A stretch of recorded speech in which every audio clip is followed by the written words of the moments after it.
Hello everyone, my name is Jaybird and welcome back to Cinderella Phenomenon. It's 12 in the morning. But anyways, let's get right back to where I left off last time. So yeah. Today I am in town running errands with Waltz for parfait.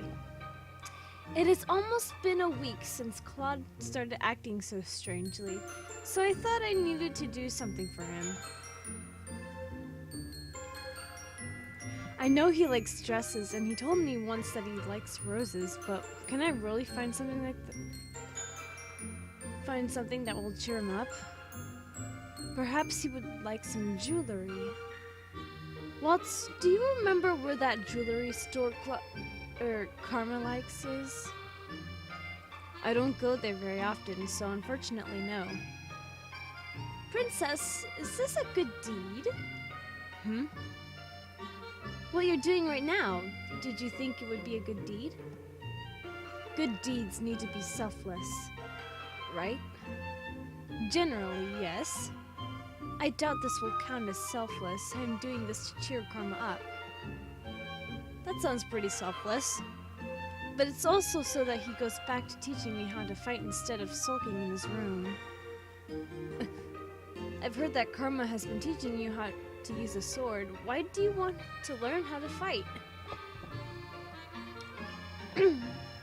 Because I want to be able to protect myself, and it's not like I can use magic. At least sword fighting gives me an advantage. I'm sorry, Princess. I wish I could teach you magic, but it doesn't work when you're under a curse. But on your 18th birthday, when you become the Cinderella bearer, you'll be able to use magic. I'll instruct you if you want me to. That would be nice. Though that does not solve my current problem. What would cheer Claude up? Waltz starts chuckling beside me, and I turned to look at him, confused. Karma is important to you, isn't he? He's my partner, and he's helped me. He's also been patient with me and smiled even when I've said some really inconsiderate things to him. I'm glad, Princess, that he's your friend. My friend. Claude does not feel like a friend. Oh! He feels like something else. Oh, really now? Oh, Princess, is this the one you were searching for? Waltz points to a peddler sporting different kinds of jewelry, and I instantly make my way toward it. There are all kinds of glittering things displayed, and for a few moments I feel myself drawn to everything. Then I notice the price tags.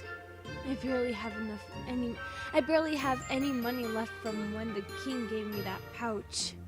I cannot afford any of this. Maybe we should do our errands first and then look for a gift. Maybe we'll find something as we look through the stores.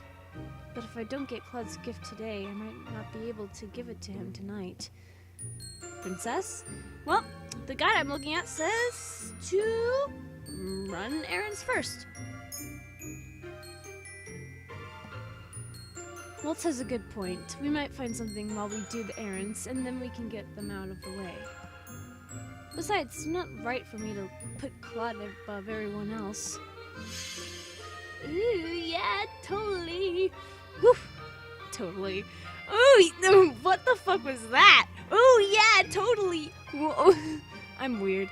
We spend a few hours gathering the supplies needed for the tavern, and only then do we start looking again for Claude's gift. Princess, I can hold more of those bags for you. It's fine. I am used to carrying lots of bags. Does Karma make you carry them around? Princess, you should really tell him off. He does a lot of other things for me, but next time I think I will. So long as he gets out of his room sometime soon. I really hope he does. Hey, Princess. But now the problem is finding something that he'll like. What does Claude like? Princess! There's no reason for you to shout. Waltz shakes his head at me, but he's smiling. Let me offer you a deal. A deal? If you help me set up one of my puppet shows, I'll pay you. You earn money from your puppet shows? I get tipped. So, what do you say? I won't go easy on you, though. Yes, I'll help you. Why do you seem so surprised? I was just thinking that everyone's right. You've really changed, Princess. Maybe having Karma as a partner really was a good idea. Being partners with Claude may have changed me for the better, but I doubt I have done the same for him. I'm sure Karma would be very happy that you were buying him a gift. Receiving gifts from admirers isn't the same thing as you getting him something. He receives gifts from admirers? For a few moments, I think about the women who chased us in town a few weeks ago. And I feel a little unpleasant stab in my heart. Small things. A man will treat him to a dessert every so often. I saw a lot of it when we did errands together. I always make Karma accept those gifts without killing the man. Killing the man. It's dramatic, but it sounds like Karma. He punched Rumple when he asked him to marry him. Joke or not, Karma wears his disguise to be convincing, but then gets angry when people fall for it. He is still very much a child. You know how he is. He doesn't like being flirted with. Waltz, do you know anything else about Karma's curse? His curse? He never really talks about it. Claude may be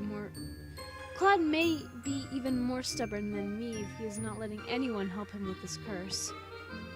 Waltz and I continue on our search for a gift. Waltz tells me that I can look for something a bit more expensive and that he'll just put me to work on another day by helping him with his puppets. I return to the jewelry peddler we found earlier. Hello, madame, sir. What can I help you with today? Do you have any sort of rose-shaped jewelry here? The man refers me to a box full of many different rose-shaped earrings. He then shows me necklaces, and I realize belatedly that it is as if I am searching for something for Miss Karma, not Claude. My eyes scan the glass, nearly in defeat, before a little rose catches my attention in the back of the display window. It has a chain connected to it, but doesn't seem long enough to be a necklace. What's that one? That's our simple rose pendant, madam. It comes with a chain, but it can also be pinned on the chest. The man takes it out of the display case so I can look at it. Oh, that's pretty. This is fancy, but not completely flashy. I feel a little click as I press my fingers to the pendant, and I realize that it can also open. Oh, yes, you can also put something small inside of it. This is perfect. I look at the price tag and after making sure that it is not too expensive, I pay the shopkeeper. Waltz pays him the additional fee, and then we walk back toward the Marchand together. When we return to the Marchand, I go to my room to tuck the locket into a drawer before I head to the tavern to finish the rest of my chores. Just as I expected, Claude is not downstairs today either. Durin and Garland have taken to training with each other, although they seem agitated that Claude is not helping them. At the end of the day, I hurry to my room, where I write a few words on a piece of paper that I put into the locket. A normal rose would have withered, so I offered this one instead, in heartfelt thing. I can't talk! A normal rose would have withered, so I offered this one instead, in heartfelt thanks. I hold the locket tightly in my hand and start toward Claude's room. Why is my heart beating so fast? Oh, gee, I wonder why. I'm just giving him a gift. I paused at Claude's door, remembering the last time I entered his room. I'm sure it's okay if I just go in. I open up the door to Claude's room, which is thankfully not locked, and step inside. Claude is sitting motionless in front of his mirror, shoulders slumped as he stares at his reflection. He's shirtless!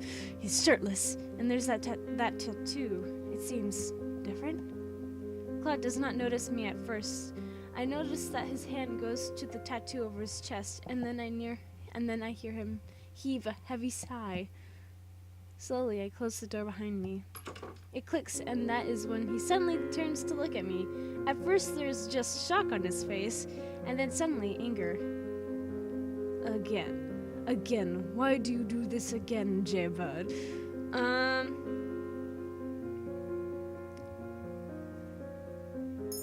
My guide says to say I came to speak with you, so let's do that. I came to give him something, but I also want to speak with him. I haven't seen Claude in a while.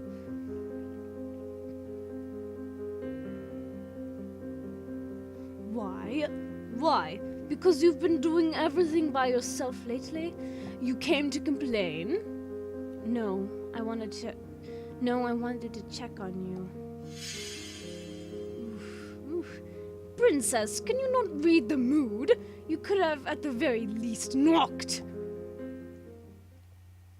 Oh, no. Oh shit, I'm gonna hide this. No. I keep doing that, and I don't like it. Here we go. I'm gonna take a screenshot of this motherfucker. This beautiful motherfucker. This goddamn gorgeous man. He's just so hot. Goddamn, man. Oh. Give me a few seconds. Almost. This is gonna be a great thumbnail. Fuck. I wish I started taking screenshots of these sooner. But I mean, later. It's better later than never, am I right? What the fuck was that? I don't even know. And okay. Alright. Alright, fine. In no time at all, Claude is suddenly right in front of me, his hands outstretched on either side of me, pinning me to the wall against the door. His face is so close, his expression so fierce that I cannot even bring myself to think of a way out. The only thing I can do is stare at him levelly, without getting angry, without crying. I will not show any weakness. Why? Why aren't you struggling or screaming at me? That's what the jailbird that I know would do. I think the overly British voice is so bad for this right now. Why? Why aren't you struggling or screaming at me?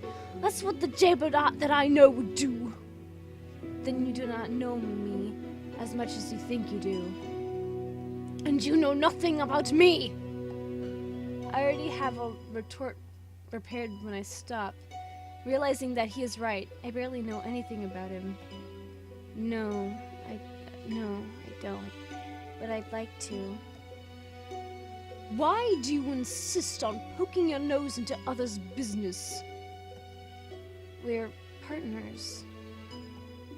That's the only reason. It has to be. I am... God damn.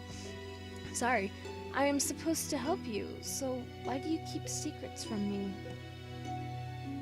Help me? His lips quirk, but his smile is sardonic. Claude, I want to help you! In the silence that descends between us, I find that I cannot help but look at Claude's tattoo, at the thorns twirling around the rose. It is beautiful, but it also seems so lethal. When I glance at Claude again, he looks crestfallen. Crestfallen? His eyes glittering like he might be on the verge of tears. Secrets are secrets for a reason, Princess. You should know that. If I could speak about them, I would, but I can't. And you busting into my room without any notice only makes it harder. Harder for what? Princess, you can't imagine what this all feels like. What is he talking about? And that woman, I thought we were meant to be. She was so lovely. Her smile as bright as the sun. Claude's eyes are far away. That's why. Never again. But then you ruined everything, Jaybird. You cut me down like... I pushed my hands against Claude's chest, catching him off guard and forcing him to stumble back. I cannot take any of this. If I've ruined everything, then I'll just leave. You can have all the time in the world to yourself then. The locket I brought for him burns in my hand, and I end up throwing it at his feet. Jaybird, wait! I ignore him as I run from the room. When I return to my room and lock my door, I feel too hollow inside for tears. It hurts to breathe when I think of Karma. I mean, Claude, fuck! I mean, same person, right? I eventually manage to fall asleep, but only have snatches of restless dreams when my eyes finally close. Oh, not this one. With the copyrighted music, god damn it. Mother, are you and Father in true love? Like the fairy tales? My voice is dying. I thought I forbid you to speak of fairy tales. Have you been reading them? No, Mother. I overheard someone in the palace talking about them today. Then I shall have to find that person and make sure that I know what an appropriate topic of conversation in the palace is. But Mother, the true love in fairy tales sounds so nice. Do you think I can fall in true love with a prince? Dearest one, true love like that does not exist. But the love between a mother and her child is the truest kind. It cannot be replicated by anything else. All other kinds of love is an illusion. My love is all you will ever need. Do you understand me, my heart? Yes, Mother. Ugh, creepy. Ooh, hey! Chapter 8, The Lost Prince. I want to keep going, man. I don't even want to stop. I'm gonna make this a fucking long episode because I don't want to fall asleep. I'm not tired at all. This is gonna be a long episode. Keep your stand straight, princess. Jern gives me the warning, but too late on purpose. I can see the smile on her face as she effortlessly slides past my defenses and taps me on the shoulder with her wooden sword. I got you. Again. For the last few days, I have been practicing with Jern and Garland because Claude still hasn't come out of his room. The knights offered to train me, and right now they are teaching me about ways to hold a sword. This is slow, but Claude did tell me I wouldn't be able to master the sword so quickly. Claude. He made me so angry that one day that I could not even properly give him my gift. Yet I still feel sad that he is not here teaching me himself. Come on, princess, focus! I jolted my revere and not at Jern. Okay. I ready myself for her next strike and once again get tapped, but this time on the hip. Garland takes over after Jern, and then we do rounds where I try to hit them with certain strikes. They are both good at teaching, but it does not feel the same as Claude's instruction. His lessons seem less like they were out of a book. Don't worry, princess. It always starts out slow. Lan was just as slow at training, but look at him now. Garland whips his head around in Jern's direction, his face turning deep red. Jern, that nickname. But you're so much fun to tease, Lan. She beams at him and then laughs at his embarrassed face. Our practice goes on for a few more minutes before the knights tell me to wrap up for the night. I think I'm going to stay out here for a little bit. Princess, you know it's dangerous out here at night. If I don't return in 10 minutes, you can come back and check on me. Jurin seems unconvinced, but she eventually nods. Fine, but keep your guard up, princess. I watch the two knights as they head back. I see Garland put his arm around Jurin's waist, pulling her closer. I turn away from the sight, ignoring the heavy feeling in my stomach. I'll just practice the swings for 5 more minutes. The only thing I hear in the clearing while I practice is my shallow breathing and the wind in my ears. Something breaks my concentration, however. I see a glimmer of color in the forest, and I instantly stop, my hands growing tense on the wooden sword. What was that? I glance around at my surroundings, and then I freeze when I feel a hand on my shoulder. I can feel someone's breath on my neck. Oh. This all feels familiar. Is this Claude? I gotta look at my guide here because my phone turned off. I'm supposed to turn and point my sword at him because I actually felt like that was the right answer anyways. I am pretty sure I recognize Claude's hand, but because I know it's him, I also know what he'd want me to do. I duck away from his hand and turn quickly to point my sword. The tip of the wood is at his neck, and for a few stunned moments I think I've won. Even Claude looks surprised. It's really him. just that voice. It's really him. Oh no! But then Claude's hands have moved, and he has one hand over my wrist and the other on my sword. Woo! I was right. I mean, the guy was right. Well, technically, I was right because I was thinking that was the right answer, anyways. Good, Jaybird. You realized you had an opening, but you broke your concentration. Claude removes his hands, allowing me to lower my sword. I'm sorry, Jaybird. I feel my breath catch in my throat when Claude holds out the rose pendant that I got for him. I feel my cheeks flush.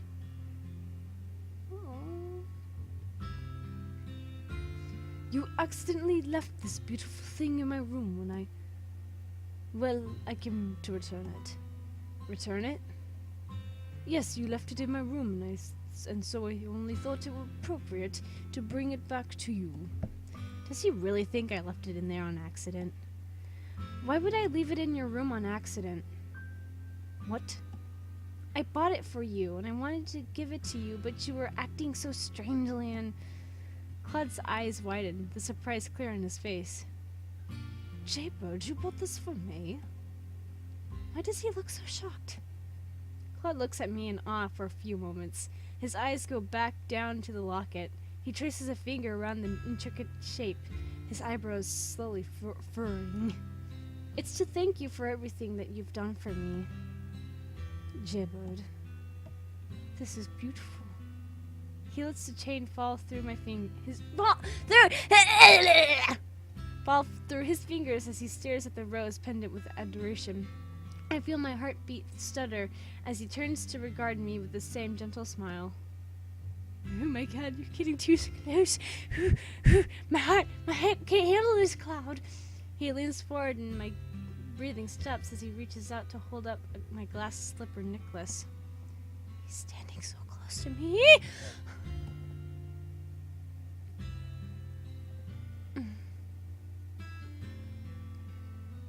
You really are a good person, Jaybird. You completed your second good deed. I think some kind of congratulations is in order. Is there anything you want that I can give to you? I look up at him and notice that Claude's smile doesn't reach his eyes. He still looks so sad. I feel like there's so much that I want from Claude. Ooh, I know I want some stuff from Claude. But I don't want to ask for something that might make him sad. My guide says to say that I want a hug. So, Claude, I want a fucking hug.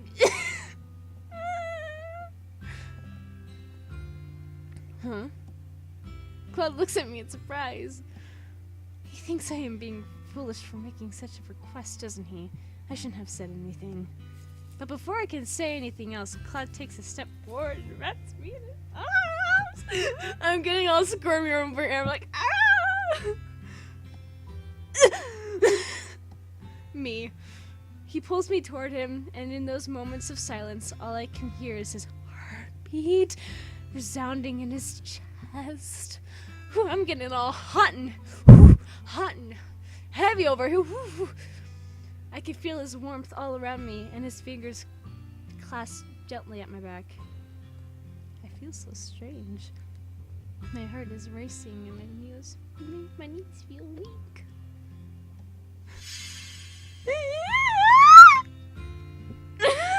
What was that? Oh, guys, I have a problem with fangirling about this shit. Oh my god. I need a doctor or something. I keep squealing like a bitch over here. Ah!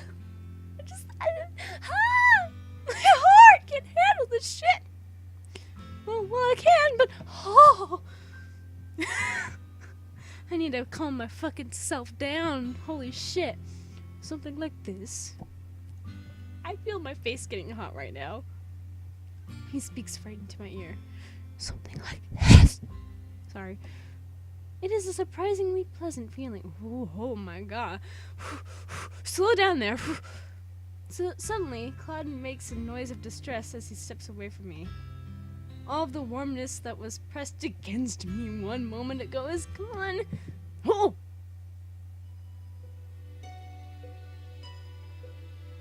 Went photo negative there. Holy shit. Went photo negative on my fucking ass. Holy fuck. Karma suddenly stops, wide-eyed. He puts his hand on his chest and takes a step away from me, his fingers clutching at the fabric of his shirt. Oh. Oh no, not another thumbnail image. Oh no, don't tempt me. Don't tempt me, motherfucker. Okay, gotta take another screenshot. I'll probably use this for the next episode so it looks really nice. Even though people will be like, that was from the last episode, what the fuck you doing? And I'd be like, it was a good image. I had to use it. I'm sorry. I just had to.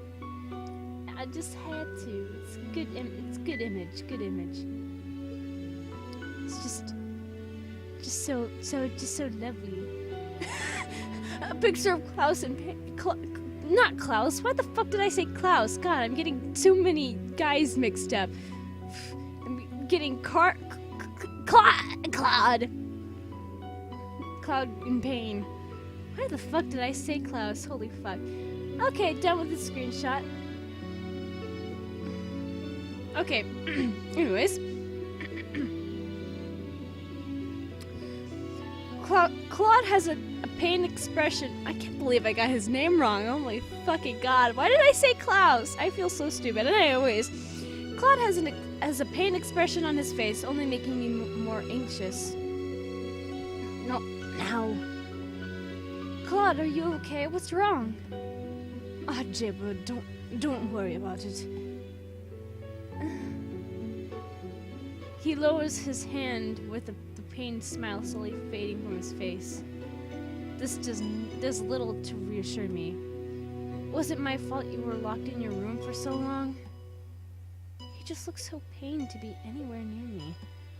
No, most definitely not. I was feeling under the weather. And also bitter. Bitter?